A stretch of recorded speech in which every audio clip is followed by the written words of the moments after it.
je m'appelle Rémi Chénaud, je suis un dominicain, prêtre dominicain depuis 84, j'ai 60 ans, je suis au couvent du Caire en Égypte et je suis secrétaire général d'un institut consacré aux études islamiques. Et je voulais vous parler du dialogue interreligieux et pour commencer, je voudrais vous dire que le dialogue interreligieux, c'est du dialogue tout simplement. Le même dialogue que le dialogue conjugal, que le dialogue entre amis, les mêmes difficultés, les mêmes délicatesses à avoir, les mêmes précautions à prendre. Et voilà, en fait, il ne faut pas traiter le dialogue interreligieux comme un dialogue à part. C'est la même chose que tout autre dialogue.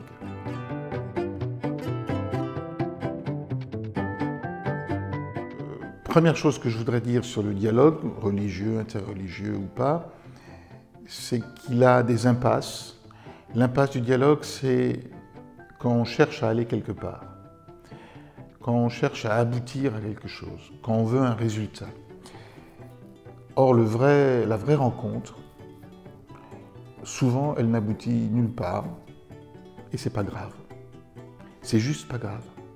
C'est juste pas ça qui compte. C'est pas la production qui compte. En tout cas, c'est pas le produit, c'est plutôt la constitution du produit. C'est-à-dire ce qui se passe quand on produit un résultat ou qu'on n'arrive pas à produire un résultat.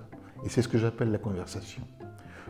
La conversation, à l'opposé du dialogue, elle ne cherche pas à aller quelque part. Elle va le temps qu'elle peut. On marche ensemble, à deux, à plus, le temps qu'on peut. On ne sait pas très bien quelle route on va prendre. Tout ça va dépendre un peu de comment ça se passe. Si on a mal aux pieds ce jour-là, enfin c'est une métaphore bien sûr, mais voilà. En fait, le dialogue risque de ne pas être gratuit et il faut qu'il soit gratuit. C'est pour ça que je prends le mot de conversation. Une conversation, on ne sait jamais combien de temps ça va tenir, on ne sait jamais très bien où on va aller, ni si on va aller quelque part, mais ce n'est pas très important. Ce qui est important, c'est qu'une relation se construit. C'est qu'on s'écoute, c'est qu'on prend le temps de s'écouter, c'est qu'on prend le temps d'être présent à l'autre, c'est qu'on laisse l'autre être ce qu'il est.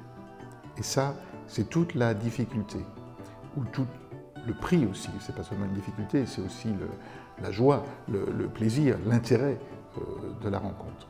Donc vous voyez, le mot dialogue, moi je préfère lui substituer le mot de conversation au sein d'une rencontre. Voilà. Et ça me semble beaucoup plus prudent parce que ça évite les plans, les stratégies, les occultations de l'autre par soi. Parce que c'est ça la tentation du dialogue, c'est que je veux amener l'autre à mon point de vue. Je veux le conduire là où je voudrais qu'il aille. Ou alors c'est l'autre qui va prendre pouvoir sur moi pour me conduire là où lui voudrait que j'aille. La conversation, nous sommes à armes égales. En fait, on n'a pas d'armes, on se désarme et on accepte d'aller nulle part, de ne pas prendre pouvoir sur l'autre, de laisser l'autre être ce qu'il est et moi je suis qui je suis. On marche ensemble, tant mieux. On se sépare, c'est pas grave. On se retrouvera peut-être ou pas, on verra bien.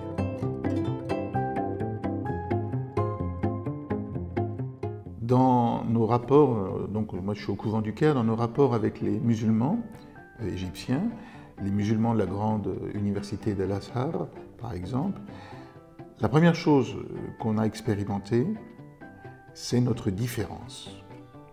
C'est pas d'abord ce qui nous rapproche, c'est ce qui nous différencie, qui s'impose à nous, et qu'il faut respecter, qu'il ne faut pas réduire trop vite. C'est ça la grosse tentation, c'est de fondre tout ça en un bloc informe. Non, non, il faut accepter nos différences. La première des grosses différences, c'est que nous ne parlons pas le même langage. Alors bien sûr, il y a la question de la langue, arabe, français, bon. Mais supposons que nous soyons parfaitement arabophones, ce que nous ne sommes pas, ou qu'il soit parfaitement francophone, enfin bref, qu'on ait une langue commune, ça ne suffirait pas pour parler la même langue. Parce que parler la même langue, c'est avoir derrière un mot, derrière un concept, tout un univers qui serait identique, ce qui n'est pas le cas. Si je dis le mot prière, par exemple, même si je sais le traduire en arabe, je ne parle pas de la même chose quand je suis chrétien et quand je suis musulman. Un musulman, quand il dit prière, il pense sans doute probablement d'abord à la prière formelle des 5 prières journalières.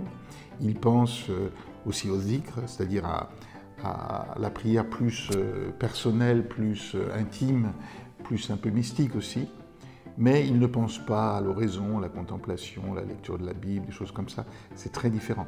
Le rapport à l'écriture est très différent. Qu'est-ce que c'est qu'une écriture? C'est très différent. Bref, on ne parle pas la même langue. Et donc, la plupart du temps, et c'est l'expérience que nous avons faite au Caire, il faut apprendre à se taire. Il faut apprendre à écouter l'autre très très longtemps. En fait, l'expérience du dialogue ou de la conversation, comme je préfère dire, c'est une expérience d'une durée très longue. Il faut accepter que ça mette des années pour commencer à vraiment bien écouter l'autre, à vraiment laisser l'autre être ce qu'il est et à ne pas le classer trop vite dans ce que je sais déjà ou crois savoir déjà de lui ou de sa religion, etc. Surtout que souvent la situation n'est pas symétrique. En tout cas, dans le rapport à l'islam, elle n'est quasiment jamais symétrique. Les musulmans, ils savent déjà ce que c'est qu'un chrétien. Enfin, ils croient savoir, ils ne savent pas en fait. Et donc eux, ils nous écouteront moins, pour être franc.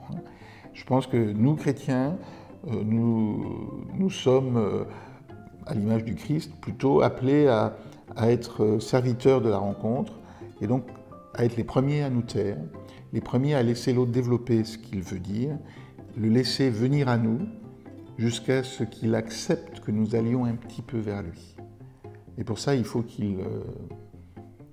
que lui aussi il fasse une conversion et c'est pas gagné d'avance.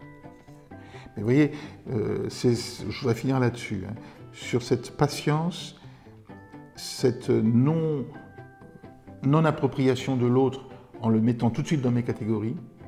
Et pour y arriver, il faut que je me taise, il faut que j'apprenne sa langue, il faut que je me mette à parler musulman.